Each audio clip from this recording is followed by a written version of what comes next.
நம்ம வந்துட்டு சுவாமி தரிசனம் பண்ணிட்டு வந்துட்டோம் மக்களே. ரொம்ப அருமையாக இருந்தது சுவாமி. இந்த கோவிலுடைய மூலவர் பெயர் வந்துட்டு சொக்கநாதர்னு சொல்லுவாங்க. அம்பாளுடைய பெயர் வந்து மத்தியபுரி நாயகின்னு சொல்லுவாங்க. இந்த கோவிலுக்கு வந்துட்டு பூலோக கைலாயம் என்ற இன்னொரு பெயர் இருக்குங்க.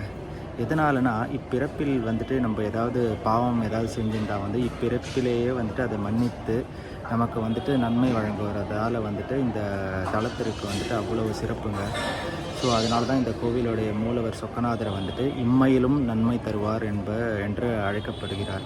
அதனால் வந்துட்டு நீங்கள் வந்துட்டு ஏதாவது நம்ம தெரியாமல் தப்பு செஞ்சிருந்தோம்னா வந்துட்டு இந்த கோவிலில் வந்துட்டு கடவுள்கிட்ட வந்துட்டு மன்னிப்பு கேட்டோம்னா வந்துட்டு கடவுள் வந்துட்டு நமக்கு மன்னித்து நமக்கு வந்துட்டு நன்மை தருவாருங்க.